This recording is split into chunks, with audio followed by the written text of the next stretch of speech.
Las tranquilas playas oceánicas esconden un mundo submarino con un pasado tenebroso y violento.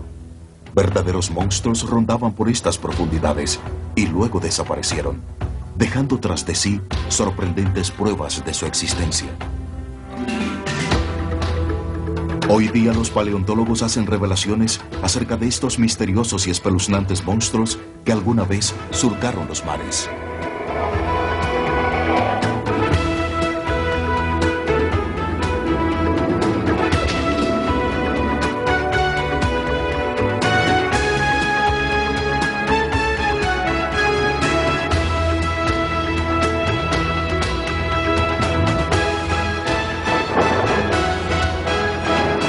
Mundo paleolítico. Monstruos marinos.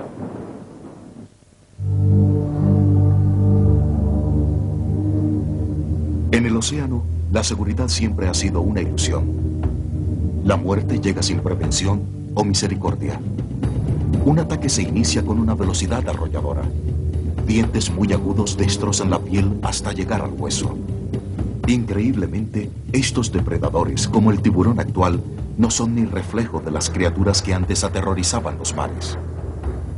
Imagínense una criatura más grande y más rápida que una ballena asesina, y más poderosa que un enorme tiburón blanco, o un animal con un cuello tan largo que podía atrapar una ave en vuelo. Fue una de estas la que probablemente inspiró la leyenda del monstruo de Loch Ness. En Medicine Bow, Wyoming, a unos 80 kilómetros al este del Laramie, Robert Baker tamisa la tierra buscando algún rastro de una antigua criatura marina llamada el ictiosaurio. Esto es demasiado. Quiero un diente. He tenido una vida impecable, merezco un diente. Estos depredadores se deslizaban por el agua y cazaban su presa de una mordida.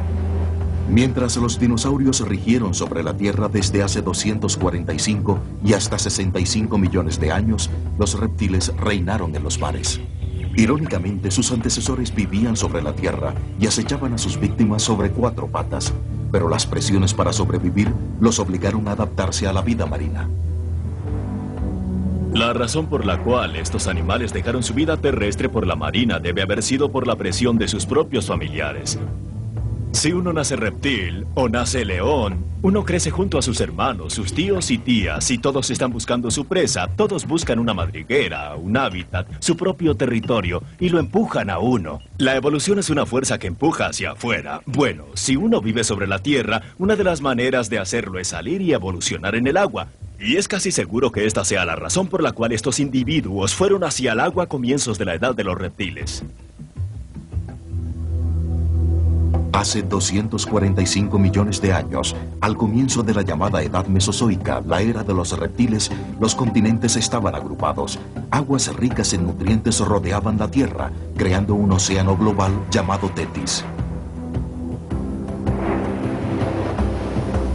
Estas aguas eran ideales para la más pequeña de las criaturas marinas, el plancton. En el Tetis, este se multiplicaba extraordinariamente, llenando los mares con cantidades mayores de las que existen hoy día. La abundancia del plancton dotaba a los peces mesozoicos de una interminable fuente de alimento. Su población creció a niveles sin precedentes, preparando el terreno para que un nuevo depredador explotara esta riqueza alimenticia.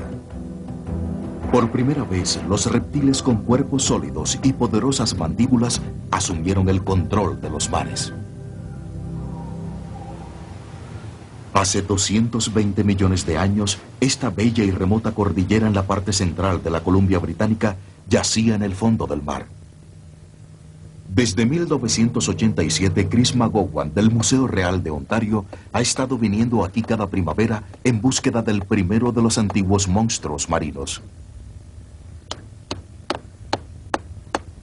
Mientras la mayoría de los paleontólogos pican suavemente las rocas, McGowan y su equipo usan métodos más crudos.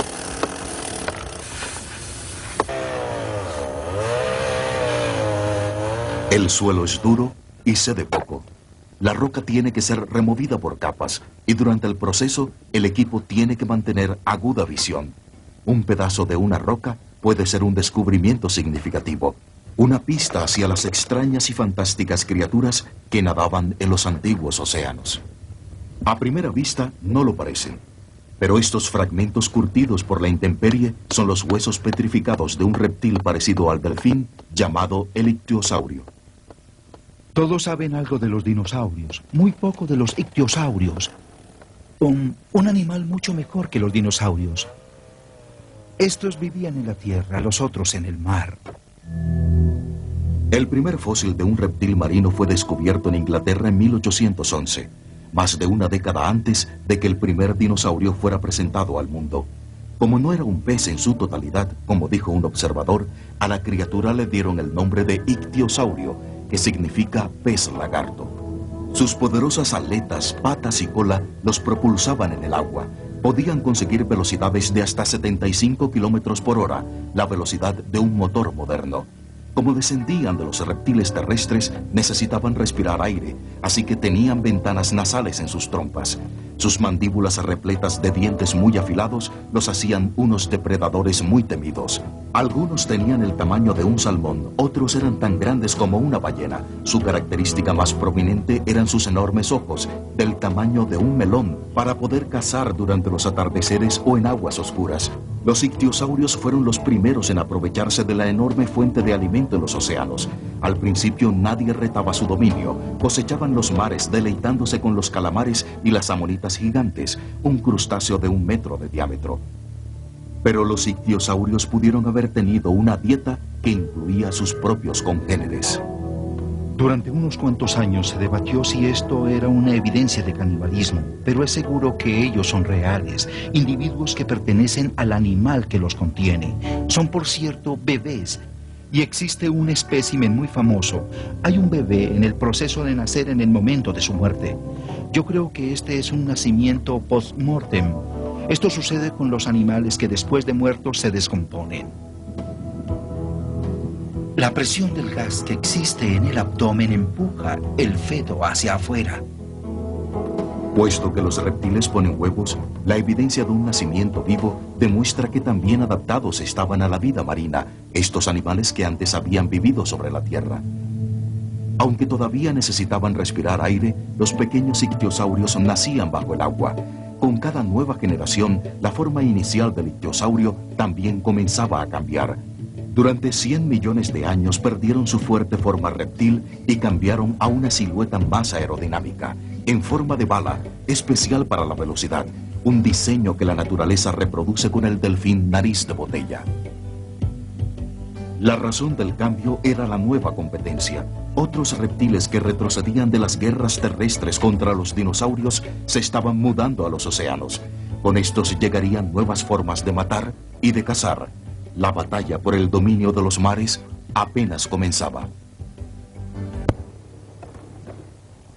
Durante siglos, las canteras de Holzminden en Alemania han producido piedra caliza para pavimentar y construir. Pero también han proporcionado algo aún más valioso, los fósiles de más de 3.000 ictiosaurios. Hace 160 millones de años, un enorme mar interno cubría la mayor parte de lo que hoy es Europa. Esta cantera se encontraba en el fondo de una laguna, parecida a la de la Columbia Británica.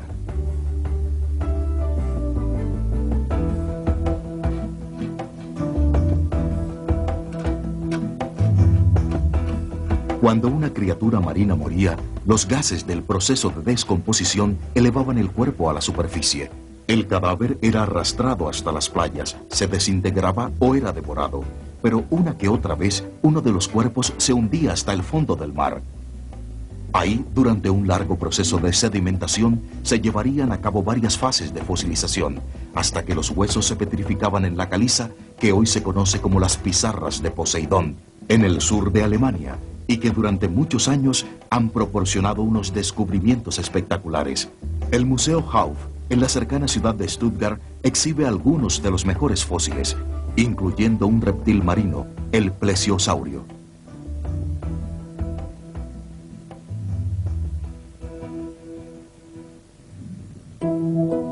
Los plesiosaurios comenzaron su próspera dominación de los mares hace 190 millones de años, mientras los reptiles continuaban su viaje hacia los océanos. De 5 toneladas de peso, tanto como un elefante, los plesiosaurios tenían un enorme cuerpo coronado con una pequeña cabeza. A diferencia de los ictiosaurios, los plesiosaurios conservaron sus patas traseras, lo que probaba ser ventajoso en aguas poco profundas. Los plesiosaurios son los que yo llamo pingüinos dobles. Vaya a un zoológico y fíjese cómo nadan los pingüinos. Tienen un par de aletas, ¿correcto? Una de cada lado. Son muy rápidos y maniobrables. Los plesiosaurios tienen aletas en su parte delantera y trasera. Son los únicos animales que han evolucionado que combinan el hombro y las caderas dentro de esta configuración de 4 aletas. Deben haber sido muy rápidos y maniobrables, con enormes ojos, unos depredadores muy visuales. Este ejemplar es un plesiosaurio de cabeza grande. Algunos de ellos tenían cabezas de 1, 2 o 3 metros de largo, lo cual les permitía tragarse algo del tamaño de una ballena asesina completa. Más de 2 docenas de especímenes de plesiosaurios, los reptiles más prósperos, han sido catalogados. Su característica más distintiva es el tamaño de su cuello. Aquellos con cuellos gruesos como las tortugas se conocen como pliosaurios. Este es un plesiosaurio de cuello corto, llamado pliosaurio. Es uno muy grande, el mejor depredador del sistema. Un cuerpo compacto, con una cola, con algo de aleta como timón y 4 aletas más como las de un pingüino. Vista lateralmente, su gran cabeza se parecía a la de un cocodrilo, con enormes ojos para una mejor visión. Con su cuerpo tan estilizado y sus poderosas aletas, el pliosaurio era un virtual torpedo, navegando y maniobrando bajo el agua a velocidades hasta de 60 kilómetros por hora.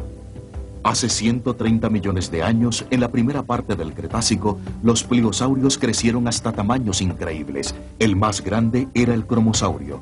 Esta sorprendente especie descubierta en Australia medía 17 metros de largo. Su cabeza medía 4 metros. Sus mandíbulas eran lo suficientemente grandes para triturar una vaca. Mientras que el pliosaurio, con su ancha boca, se hacía más grande, el plesiosaurio de cuello largo se hacía más largo. El más grande era el elasmosaurio. Su cuello de 14 metros era una nueva y certera arma. Como una serpiente podía emboscar y atrapar a un desventurado pez.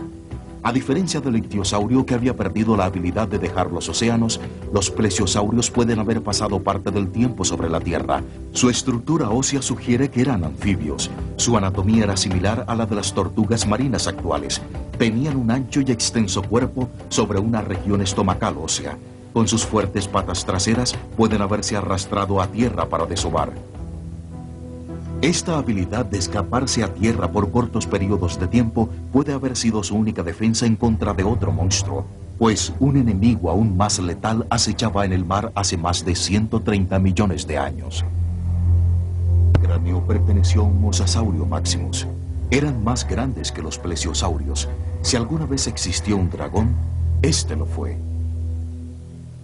De la cabeza a la cola medía 15 metros de músculo y fibra. La culminación de millones de años de adaptación le dieron a los mosasaurios este diseño poco amistoso. No solo se trataba de la supervivencia del mejor adaptado, sino del más letal. Las presiones evolutivas crearon un monstruo diseñado para matar mejor y más rápidamente. Bill Gallagher, del Museo Estatal de Nueva Jersey, está muy impresionado por este titán de los mares. Era el rey de los océanos en los antiguos mares cretácicos. Era la cosa más grande y peligrosa en el mundo marino. Era, sin duda, el tiranosaurio rex de los mares.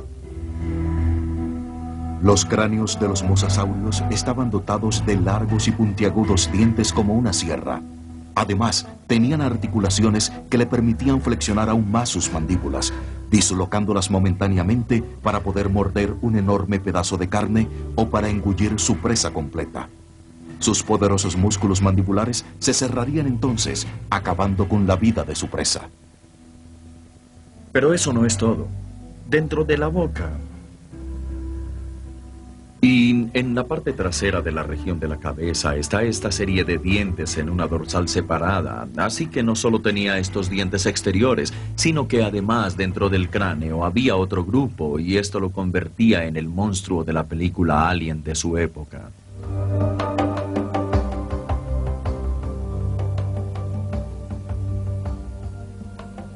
Empujado por su larga y flexible cola, se impulsaba por el agua como una anguila, maniobrando con sus 4 aletas parecidas a remos. ¿Qué comía un mosasaurio? Lo que quisiera. Se alimentaba de plesiosaurios, ictiosaurios, tiburones y de cualquier otra cosa que tuviera la mala suerte de cruzarse en su camino. Sus aletas y cola frecuentemente mostraban las cicatrices de los ataques de otros de su propia especie.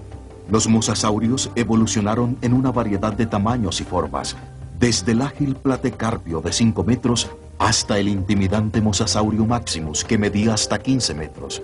Las profundidades no ofrecían protección alguna para sus víctimas. El mosasaurio podía zambullirse a más de 30 metros si era necesario. Estaban tan bien adaptados y eran tan eficientes que su extraña desaparición, casi al final del período Cretácico, ha sido un enigma para los científicos. ¿Qué pudo haber acabado con esta soberbia máquina asesina? Extrañamente, pudo haber sido la más pequeña de las criaturas marinas la que acabó con estos monstruos. Hace unos 75 millones de años, una misteriosa catástrofe destruyó el delicado ecosistema. Cuando los continentes se separaron, las corrientes oceánicas cambiaron, la población de plancton se acabó, y al desaparecer, también desaparecieron los peces y calamares que se alimentaban de este.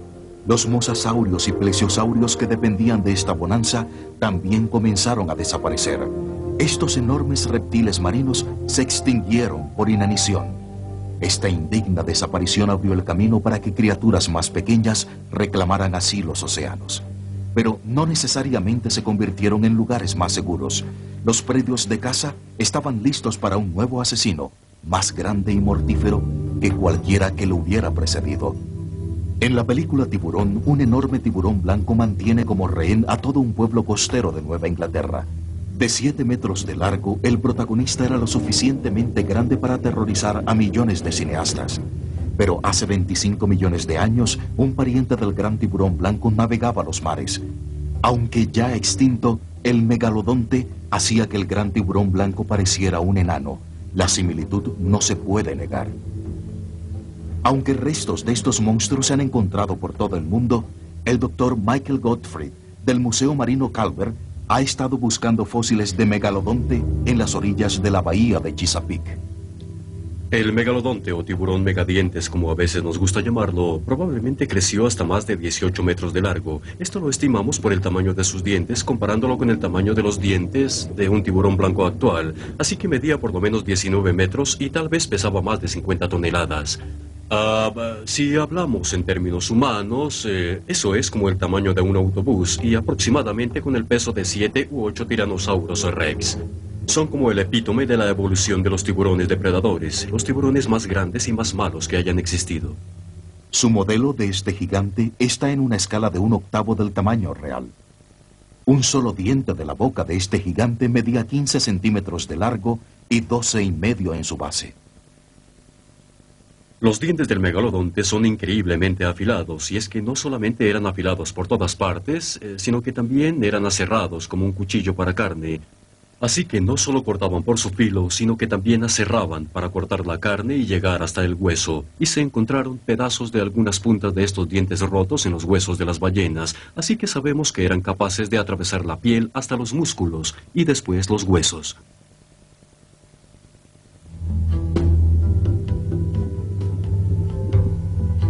La mandíbula de un megalodonte se expandía hasta más de 2 metros, lo suficiente para tragarse a un delfín o a un hombre de un solo movimiento. El por qué estos monstruos crecieron tanto sigue siendo un gran misterio.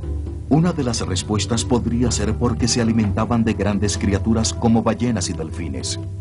Desafortunadamente, otras preguntas no podrán ser contestadas. Los tiburones son casi todo cartílago y no se fosilizan. Dientes y vértebras como estas son lo poco que ha quedado de un megalodonte. Es dudoso que haya algo más que se pueda encontrar. Los pocos fósiles existentes no revelan qué le sucedió a estos tiburones gigantes. Pudieron haber crecido demasiado y tiburones más pequeños y ágiles pudieron maniobrar mejor que ellos. O tal vez los animales más grandes que ellos cazaban se retiraron a aguas más frías, lejos de su alcance. Lo que haya sido, los paleontólogos creen que desaparecieron hace 2 millones de años.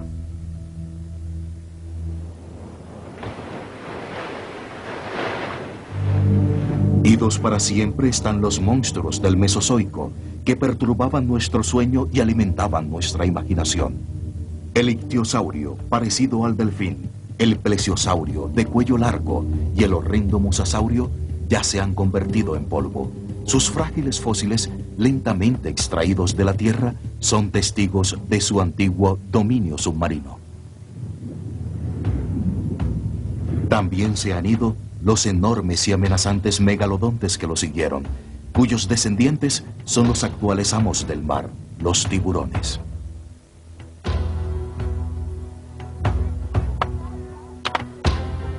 Las rocas contienen pistas de los sutiles e implacables cambios que se han realizado durante eones y de los constantes refinamientos de la naturaleza para con las criaturas que habitan nuestra tierra.